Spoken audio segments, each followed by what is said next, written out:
नमस्कार, future express इस कार्यक्रम में आप सभी का स्वागत है। मैं हूं वीरेंद्र कुमार और इंडिसेस पे निफ्टी पर, निफ्टी बैंक पर आपकी 12 से लेकर 3:30 तक के अप्रोच हो इस कार्यक्रम में बातचीत करेंगे।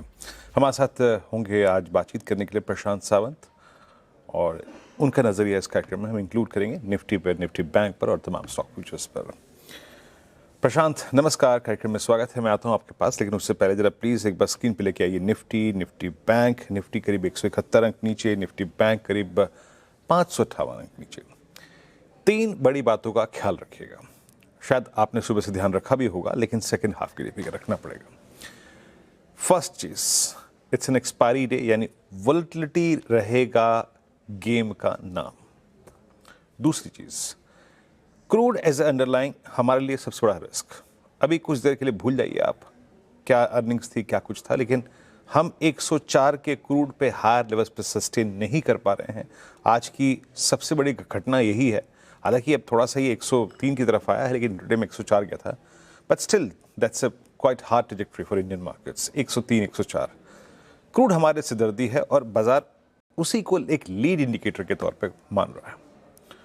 और तीसरी चीज क्या है, जब लीड इंडिकेटर आपका क्रूड है तो उसका बड़ा सरोकार मोटे तौर पे एक इंडेक्स से है, दैट्स बैंक निफ्टी।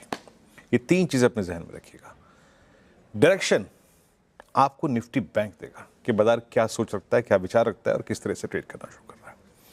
मैं ये बात इसलिए एस्टेब्लिश कर रहा हूं क्योंकि एक्सपायरी के दिन ये हो सकता है कि निफ्टी, जहां पर योगदान बैंकों का भी होता है, जहां पर रिलायंस का भी होता है, जहां पर फार्मा का भी होता है, जिसमें एनर्जी स्पेस का भी होता है, जिसमें रिलायंस, ये अदानी ग्रुप के स्टॉक्स का भी होता है, वो शायद कुछ ड्यूरिंग द डे डिफरेंट करने की कोशिश करे कंसिडरिंग एक्सपायरी।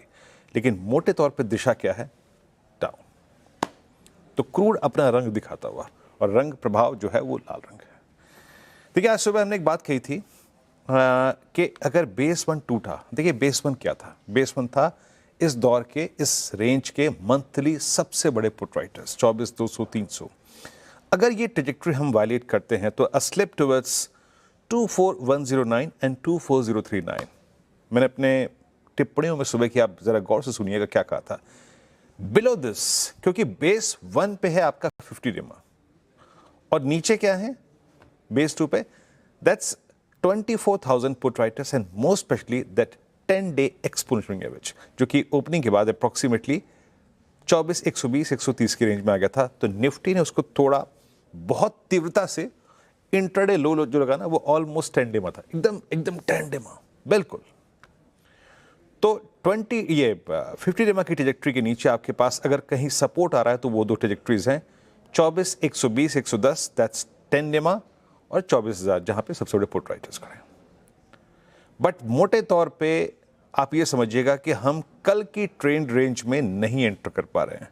कल का लगभग 10:24 का स्विंग लो था करीब 24,350, क्लोज आया 24,350 के आसपास। हमने एक अटेम्प्ट लिया, हम कहां से कोलैप्स हुए? 24,310 से। तो मोटे तौर पे वीकनेस परसिस्ट कर रही है। अब जरा निफ्टी के कंट्रीब्यूटर्स लेके आइए। अब क्या हो रहा है कि आज फार्मा, आज एनर्जी स्पेस, ये कुछ ऐसी अगर आप देखें डिवीजन स्पेस सेक्टर्स हैं जो कि निफ्टी को एक कंफर्ट दे रहे हैं, एक इंट्राडे में रिवर्सल जनरेट करने का मौका दे रहे हैं। क्रूड की तेजी ओएनजीसी को ड्राइव कर रही है, एलएनटी को ड्राइव कर रही है, ड्राइव हो रहा है, वो एक निफ्टी को इंट्राडे में रिवर्सल पुश दे रहे हैं। बट मोटे तौर पर मान के चलिए कि वीकनेस निफ्टी में परसिस्ट कर रही है। बट अगर आप इस थीम को देखते हुए शॉर्ट कर रहे हैं तो याद रखिएगा, हम किसी भी सर्कमस्टेंसेस में, भूल जाइए for the timing option writers, हम जब तक कल की प्राइस रेंज में 24,300, 350 के ऊपर सस्टेन ना करें, स्ट्रेंथ शब्द का इस्तेमाल हमें नहीं करना है। और अगर आप शॉर्ट कर रहे हैं तो दो चीजों का ध्यान रखिएगा। अगेन बेस वन का क्या, 24,000, क्या 10 डेमा, इन दो चीजों का ख्याल रखिएगा। मैंने आज ऑप्शंस को देखे बिना ये बात कही थी। और स्ट्रेंथ के लिए याद रखिएगा, स्ट्रेंथ नहीं, जिसे कहते हैं ना रिकवरी फ्रेज में एंटर करने के लिए आपको कल की प्राइस रेंज में एंटर करना पड़ेगा, दैट 24,350, उसके ऊपर एटलीस्ट एक बार जाना पड़ेगा। और रही बात स्ट्रेंथ का ना, जिसे मजबूती कहते हैं, वो तभी आएगी जब आप 531 के ऊपर निकलेंगे। इस बीच में सेक्टर्स कोलैप्स होंगे, सेक्टर अगर आप देखें चलेंगे, वो आपको एक कंसोलिडेशन का फेस देंगे, but that entire consolidation will happen about 10 डेमा और बिलो दैट 24500 जोन्स।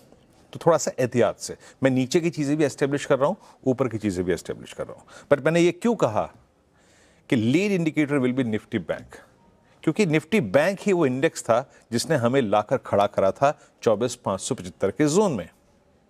इसने हाई लगाया कल करीब करीब 57,438 का, कल बड़ा खूबसूरत ट्रेड दिया था। लेकिन सुबह क्या बात हुई थी, क्रूड, इस क्रूड की 104 की ट्रेजेक्टरी को आप पे सस्टेन नहीं कर सकता हाई लेवल्स पे, एंड मोस्ट स्पेशली जिस निफ्टी पीएसयू बैंक इंडेक्स का जिसका सरोकार होता है वो इस चीज को पसंद नहीं करेगा। और जहां आपने 56,809 803 की ट्रेजेक्टरी को तोड़ा, लिखा ये बेस जरा स्क्रीन पे, then a collapse towards lower trajectories, और उसमें 56,200 56,500 पूरा खड़ा हुआ है। देखिए क्या जोन था वो, मुझे भी याद नहीं रहता। उसके बाद 56,228 56,461, यानी उस बेस 1 के क्लस्टर, बेस 2 के क्लस्टर को ऑलमोस्ट हिट किया। तो एक बात समझ लीजिएगा, अब लेके आइए आप ऑप्शन स्टेट्स दोनों इंडिसेस के, उसके बाद प्रशांत के पास चलते हैं। आज हो गया क्या, गुरुवार है ना, फिर शुक्रवार, फिर आपका सोमवार मंगलवार, यानी अभी आपके पास दिन है काफी मंथली एक्सपायरी में। आज कॉलाइटस कहां पे कब्जा कर रहे हैं, इट्स मोर और लेस 24200, और वो इसको सिक्योर करने की कोशिश कर रहे हैं। यानी उनके जहन में ये है कि हम टुवर्ड्स क्लोज और ड्रिफ्ट होंगे। यानी सिंपली याद रखिएगा, अगर आपको शॉर्ट टर्म राइज प्ले भी करना है तो आप सिर्फ तब तक करिए जब तक आप इस ट्रेजेक्टरी के 24,300 के नीचे हैं, 24,200 के नीचे हैं, इस ट्रेजेक्टरी के नीचे। The moment you will enter उस 24,350 के ऊपर गए, ये कॉलाइटस जो कि इंट्राडे में थोड़े से कैपिटलाइज कर रहे हैं, बाहर आना शुरू कर देंगे। और एक और चीज, पुट राइटर भी 76 लाख का, अगर आप देखें तो 51 लाख का इंट्राडे बिल्डअप है, 76 लाख आउटस्टैंडिंग हुए यहाँ पे, तो वो सिक्योर करने की कोशिश कर रहा है इसको। तो इट्स डिफिकल्ट, स्लाइटली डिफिकल्ट, लेकिन वीकनेस परसिस्ट करेगी 24,350 के नीचे, 300 के नीचे, जो कल की प्राइस रेंज है। अब आइए आप निफ्टी बैंक पे। Nifty bank under the impression of crude क्या कर रहा है, थोड़ा सा इसको सेंस करने की कोशिश करते हैं। ऑप्शन राइटर्स क्या कर रहे हैं, 57,000 पे बहुत स्ट्रॉन्ग पुट राइटिंग थी, वो ऑलरेडी एग्जिट कर चुका है। अब देखिए, अब 56,500 पे करीब करीब 6 लाख का आउटस्टैंडिंग हुआ है, 47,000 पुट यहाँ पे बिकी हैं, और ऊपर कॉल राइटर्स में बहुत स्ट्रॉन्ग कन्वर्शन है। 57,000 की कॉल का आउटस्टैंडिंग वाइज 8.25 लाख का, करीब 2.25 लाख कॉल बिकी हैं। 56,800 पे 2.25 लाख कॉल बिकी हैं, 56,500 पे 2.25 लाख कॉल बिकी हैं। यानी सिंपली इसका मतलब ये है कि below base one weakness will persist. आप उसको एक लीड इंडिकेटर के तौर पे काम कीजिएगा, हालांकि लीड इंडिकेटर क्रूड होगा, बट बैंक निफ्टी इटसेल्फ 56,800 के नीचे वीकनेस इसमें परसिस्ट करेगी, और ये वीकनेस दूसरे स्पेस को भी देगा। और ये थोड़ा समझदारी से सोचिएगा, दूसरे स्पेस आएंगे फार्मा एनर्जी स्पेस, तो वो निफ्टी को थोड़ा सा पुश देंगे ऊपर की तरफ, बट मोर और लेस वीकनेस परसिस्ट करेगी। Lead indicator crude, second is 57,000 56,800। प्रशांत नमस्कार। प्रशांत, इंडेक्स आज थोड़ा सा अगर आप देखें अपनी एक स्ट्रॉन्ग ट्रेजेक्टरी को सरेंडर करके ट्रेड कर रहा है ना, और इसके पीछे कारण है आपके सेंटिमेंट, आपका क्रूड, और कल जो आईटी मूड खराब करके गया था। हालांकि आईटी आज कंफर्टेबल है, बट आपका सेंस क्या कह रहा है इंडिसेस पे? जी वीरू जी, गुड आफ्टरनून और सभी दर्शकों को नमस्कार। तो सबसे पहले अगर हम इंडिया विक्स की तरफ देखें, जो जोन हम बात कर रहे थे 17 साढ़े 16, ये बिल्कुल उसी जोन पे इंटैक्ट रह रहा है, और फिर से हम 19-20 की तरफ जा रहे हैं। ये क्लियरली दिखा रहा है कि मार्केट अभी तक एक फियर जोन में है, और वोलेटिलिटी रहेगी, वोलेटिलिटी काफी हाई रहेगी। जहां तक इंडेक्स की बात है, तो 24,100 से लेके 24,050, ये जोन बहुत अहम होगा ऑन क्लोजिंग बेसिस। जो हमने लो किया आज करीबन 24,140 स्पॉट लेवल 24,140, मुझे लग रहा है अगर ये ब्रेक हो और हम इस जोन पे क्लोज हो, तो हम स्ट्रेट एक जो गैप है करीबन 23,880 23,850, इसको टेस्ट कर सकते हैं। ओवरऑल मुझे स्ट्रक्चरल वीकनेस नजर आने लगी है, बट वेरी अर्ली डेज, क्योंकि वॉल्यूम बहुत कम है, तो मैं इंडेक्स में निफ्टी में कोई ट्रेड रखना नहीं चाहूंगा। बैंक निफ्टी में डेफिनेटली मुझे लग रहा है हमने एक बहुत अहम रेजिस्टेंस को छुआ है, जो कि कल का हाई था करीबन, हम मान के चले तो 57,500, 57,500 स्पॉट लेवल। बट ये स्टॉप लॉस रखने के लिए काफी बड़ा होगा, ऑलमोस्ट 2% रिस्क, इस वजह से मैं अवॉइड करूंगा। बट दोनों इंडेक्सेस में अगर कंपेयर करूं, स्ट्रक्चरल डैमेज बैंक निफ्टी में ज्यादा नजर आ रहा है। हम 200 दिनों के एवरेज के बिल्कुल इर्द गिर्द ट्रेड कर रहे हैं, और यहाँ से अगर नीचे क्लोज हो तो यहाँ वीकनेस ज्यादा तेज आ सकती है। तो दोनों इंडेक्स में अवॉइड, स्टॉक स्पेसिफिक रहने की सलाह। बस ये होगी इंडेक्स से बात। अब आते हैं आपके 3 स्टॉक फ्यूचर्स पे। प्रशांत, 3 स्टॉक्स क्या पिक कर रहे हैं आप? तो वीरू जी, इन अ वीक मार्केट जहां बेस फॉर्म हुआ है, कंसोलिडेशन हो रहा है और अच्छे volumes trading at the highest point of the day, मुझे लग रहा है जियो फाइनेंशियल करीबन 247 के आसपास 247 स्पॉट ट्रेड कर रहा है। यहाँ 242 के आसपास स्टॉप लॉस रखने की सलाह होगी, 242 and I am looking at targets around 258, 258, 260, 260 के आसपास। ये फर्स्ट पिक होगी। नेक्स्ट पिक अगर हम देखें, एफएमसीजी में काफी दिनों से अच्छा ट्रैक्शन था और एक दिन के कंसोलिडेशन की वजह से मैं यहाँ व्यू चेंज नहीं कर पाऊंगा। बेस स्ट्रॉन्ग बना है, तो मैं डाबर को बाय रेकमेंड करूंगा करीबन 455-56 के आसपास, 450, 556 स्टॉप लॉस होगा 450, 450 स्पॉट लेवल। यहाँ से मुझे लग रहा है कि ये जो पुल बैक है करीबन 470, 470, 472, 472 ये लेवल्स आ सकते हैं। थर्ड ट्रेड मेरा सेल साइड पे होगा, वो होगा अंबुजा सीमेंट में। यहाँ पे हम रेंज की ऊपरी लेवल पे आए हैं, बहुत वीकनेस है स्टॉक में और एक पुल बैक आया है, तो इस रेजिस्टेंस पे प्योर रिस्क रिवॉर्ड के हिसाब से and going with the trend मैं एक सेल रेकमेंड करूंगा। करीबन 453, 453 के आसपास ट्रेड हो रहा है और एक दो पॉइंट ऊपर आ जाए 455 के आसपास शॉर्ट करने की सलाह होगी। स्टॉप लॉस रखेंगे 464, 464 स्पॉट लेवल। यहाँ से मुझे लग रहा है 435, 430, 435, 430 ये लेवल्स नजर आ सकते हैं। ओके, चलिए, तो ये बात हो गई कॉल्स की। एक बार निफ्टी फिर लेके आइएगा।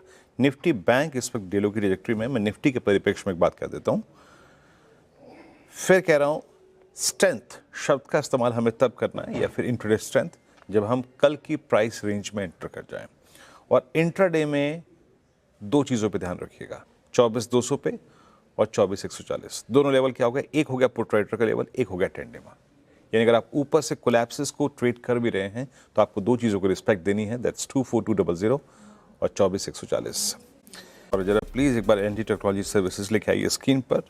हालांकि कल इस स्पेस का पूरा मूड बिगाड़ रखा था एचसीएल टेक्नोलॉजीज़ ने।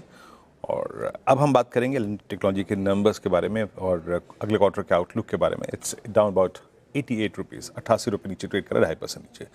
हमारे साथ Shri Amit Chadha, MD and CEO NT technology services के मौजूद हैं इस वक्त। सर नमस्कार। मैं जानना चाहूँगा Q4 रहा क्या, कैसा, और की ग्रोथ ड्राइवर्स कैसे थे, और जो पूरी आपकी FY26 की प्राइस परफॉर्मेंस रही, इन सेगमेंट्स की परफॉर्मेंस रही, क्षमा चाहूँगा, उसके आधार पे आपको लगता है क्या है? आई मीन FY27 के लिए आपका आउटलुक क्या है? श्योर। सो सबसे पहले तो धन्यवाद मुझे अपने चैनल पे लेने के लिए। सो जिस तरह से हम देख रहे हैं, ये पूरा साल जो था हमारा कंटिन्यूइंग ऑपरेशंस वो था $1.233 बिलियन का, up 8.3% year on year. EBIT margin जो रहा वो 14.5 आया। नेट इनकम जो है 1,282 करोड़ रही, अप 7.4%। क्वार्टर 4 जो रहा उसकी भी नेट इनकम जो है वो 347 करोड़ रही, and that is up 23%, 24% year on year, about 9% quarter on quarter. जैसे हम लोग की देख रहे हैं, मोबिलिटी जो हमारा बिजनेस था, जो 1/3 है, वो स्टेबलाइज था क्वार्टर 4 के लिए और CY26 में ग्रो करेगा। सस्टेनेबिलिटी जो हमारा 1/3 बिजनेस है और सबसे प्रॉफिटेबल बिजनेस है, उसने 13% की ग्रोथ दिखाई है ईयर ऑन ईयर में। और टेक का जो बिजनेस है, that is grown about 20% year on year. जो हमारे मेजर मार्केट है, नॉर्थ अमेरिकन मार्केट है, वो 12% ग्रोथ हुआ उसमें, और यूरोप में 2.5% का ग्रोथ रहा ईयर ऑन ईयर। और ये 6th क्वार्टर है कि हमारे पास जो है $200 मिलियन के TCV के लार्ज डील विन हुए, जिसमें से एक जो विन है वो $75 मिलियन का है। सो थीमेटिकली हमारा जो H2 था वो H1 से बेटर था। क्वार्टर 4 जो है was the best quarter so far. As we look forward into the future, we do believe that we will grow. हमारा जो नेक्स्ट 5 ईयर का कैगर है वो 13 to 15% के बीच में रहेगा, और ईबिट भी इंप्रूव होंगे और EPS भी इंप्रूव होगा। This is in a nutshell as I can share about our results. अच्छा सर, ये आपके इस क्वार्टर में करीब करीब मार्जिन्स में 40 बेसिस पॉइंट का एक्सपेंशन था। ये मार्जिन्स में एक्सपेंशन जो था, ये सस्टेन कर पाएगा क्या आगे जाने वाले क्वार्टर्स में? तो ये जो मार्जिन है ये सस्टेनेबल है, क्योंकि हमने कुछ AI के चलते we have brought in a lot more utilization in the company. और हम लोगों ने इनफैक्ट 500 लोग और ऐड किए हैं कंपनी में, और हम 500 और रेस्ट ऑफ द ईयर में ऐड करेंगे, तो net addition in a 12-month period will be another 1000 people, क्योंकि हम ग्रोथ देख पा रहे हैं, क्योंकि हमारे जो ऑफरिंग्स हैं सॉफ्टवेयर डिफाइंड मोबिलिटी के हुए, इंडस्ट्रियल ऑटोमेशन के हुए, इंजीनियरिंग इंटेलिजेंस के हुए, फिजिकल एआई, इंडस्ट्रियल एआई के हुए, और जो मेडटेक के हमारे ऑफरिंग है, हमें दिख रहा है कि हमारे क्लाइंट्स जो हैं वो और हमारी सर्विसेज चाहते हैं, जिसके चलते हमें उम्मीद है कि आगे चलते जो क्वार्टर रहेंगे उसमें मार्जिन भी इंप्रूव होगा और growth will continue to happen. जिस तरह से अभी देखा जा रहा है, हमें लगता है कि एटलीस्ट अनदर 100-200 बेसिस पॉइंट्स का इंप्रूवमेंट हो सकता है। ओके अच्छा सर, अब आपकी कुल डील साइज का कितना परसेंटेज जो है वो एआई लेड ट्रांसफॉर्मेशन और ऑटोमेशन कंपोनेंट उसका भाग इंक्लूड करता है? ये जितने डील विंस हुए हैं इसमें अबाउट 40% जो आया है वो एआई की तरफ से आया है, हमारे डील विंस जो आए हैं। और AI is becoming a way of life, just like digital जो है, अब सब कुछ डिजिटल हो गया है। ऐसे ही अगर आप देखेंगे तो अगर आप 18 महीने वेट कर जाएं तो सब कुछ एआई, पार्ट ऑफ एआई हो जाएगा। That's how we see it going forward. Okay sir, अब एक बात मान के ये चलते हैं, आई मीन जिस प्रकार की अनसर्टेनिटी है इस वक्त, स्पेशली अगर आप देखें तो यूएस और यूरोप में, और आपके यूरोप में काफ़ी ठीक ठाक एक्सपोजर भी है, FY27 को लेकर आप अपनी क्या ग्रोथ गाइडेंस दे रहे हैं, कंसिडरिंग ऑल रिस्क जो यहाँ पे इस वक्त अनसर्टेनिटी के चलते उत्पन्न हो रहे हैं उसको देखते हुए? देखिए, जिस तरह से हमको लग रहा है, ऑफ कोर्स यूएस में जो स्पेंड्स हैं वो एआई और डेटा सेंटर में काफ़ी हो रहे हैं। यूरोप में इंडस्ट्रियल में और ऑटोमेशन में काफ़ी स्पेंड हो रहे हैं। जापान में काफ़ी स्पेंड हो रहे हैं ऑटोमेशन में, ऑटोमोटिव में, दोनों एरिया में। तो जिस तरह से देखा जाए मेडिकल में, इसमें ग्रोथ तो है, बट जो अभी वेस्ट एशिया में हो रहा है उसका इम्पैक्ट देखना पड़ेगा, कि क्वांटिफाई करना पड़ेगा। बट हमारी उम्मीद है कि ये सब will get resolve Fairlie quickly. Okay चलिए मुझे बहुत बहुत शुक्रिया, आप इस कार्यक्रम में शामिल हुए, नंबर्स को लेकर और अगले क्वार्टर्स को लेकर, अगले वित्त वर्ष को लेकर अपनी गाइडेंस रखी है आपने।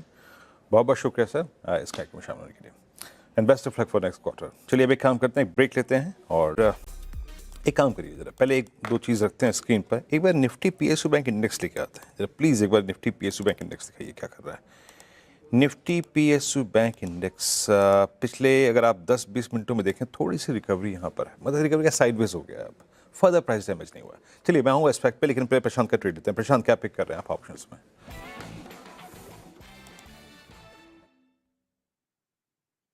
तो वीरू जी, यहाँ पे टाटा एल्क्सी में मुझे लग रहा है कि गिरावट बढ़ सकती है। मंथ ऑफ में 4200 4200 स्ट्राइक प्राइस की जो पुट ऑप्शन करीबन 225 227 225 227 के आसपास ट्रेड करिए। यहाँ 185 185 का स्टॉप लॉस लगाने की सलाह होगी। Targets around 285 300 285 300। Okay, Tata Elxsi की पुट, प्रशांत जी टाटा एल्क्सी की जान आज भी छोड़ने को तैयार राजी हैं। 227 पर आप देखें ट्रेड कर रही है, ये आज भी आपको लेनी है। अच्छा एक काम कीजिए, अब लेके आइए फिर जरा वो पुट ऑप्शंस 42 में, ये 24,200 पे पुट और कॉल कंसंट्रेशन दोनों बढ़ रहा है। ये थोड़ा सा डाउन साइड रेस्ट्रिक्ट होने के संकेत हैं। अब करीब 53 लाख अब ओवरटेक कर चुका है 24,200 की पुट का OI 24,200 की कॉल का। That's good. ये क्लियर संकेत ये है कि इंट्राडे बेस पे 24,200 पे निफ्टी एक स्ट्रॉन्ग सपोर्ट क्रिएट करने की कोशिश कर रहा है। ये एज ऑफ नाउ 12 बजे के स्टैट्स में ये क्लियरली विजिबल है। ठीक है, एक बार इसे क्लोजिंग में और मॉनिटर करेंगे, but it's doing well now. एक ब्रेक, अगली मुलाकात 2 बजे कमाई करने वाले तक के लिए नमस्कार।